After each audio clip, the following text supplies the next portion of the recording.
Right. To major developments in the trade tiffs and talks. We need to look at how German luxury automakers are doing, specifically BMW. It certainly is feeling the heat after reporting lower than expected earnings, citing ongoing trade tensions as one of the reasons. Foreign auto stocks overall at the moment are getting hit. And this leads to a question. Will you or won't you be paying more for your next luxury car? That question is lingering with American taxpayers at this hour as the White House circulates a draft report by the U.S. Commerce Department over whether to impose tariffs on automobile imports to protect national security. Remember, President Trump threatened to hit cars with the tariff of up to 25%, citing the national security issue, which many people said, wait, what? How is a Mercedes convertible a national security issue? Well, we've got EU Trade Commissioner, Chief Cecilia Malmstrom. She prepares to meet with U.S. Trade Representative Robert Lighthizer. That is supposedly tomorrow. But Fox Business's Blake Berman is live at the White House, where there was a flurry of trade activity today. Blake, tell us what's going on.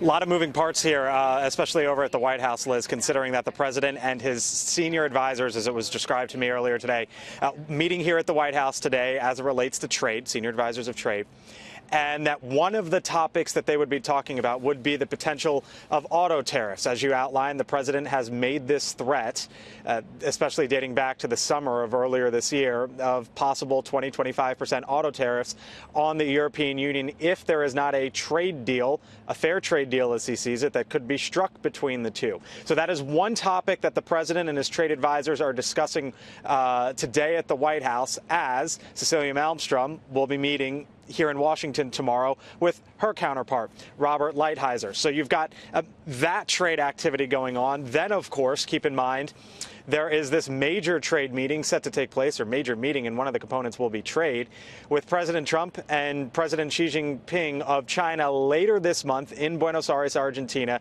at the G20. Wouldn't surprise me, Liz, at all, considering you've got the major trade players in one room with the president today, that topic would be brought up as well. Larry Kudlow, the president's top economic advisor, suggesting today that as it relates to the Chinese, at least, that things could be moving in the right direction when you talk about communication.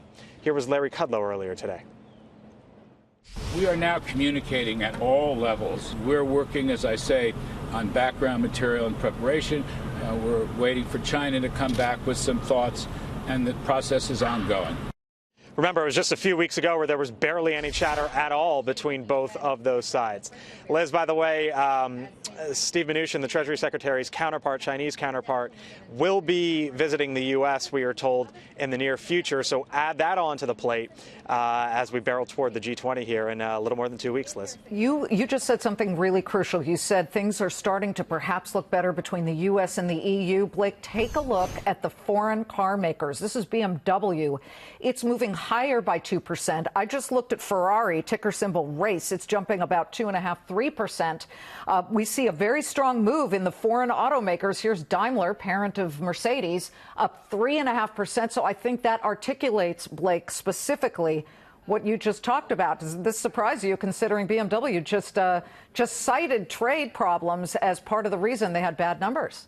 There's a difference between a threat, which the president has made, and then obviously the next step would be making that jump to go to the 20 or 25%. You know, this summer, Liz, they were, when Jean-Claude Juncker was here at the White House, they kind of rolled out this framework that seemed to dial things back.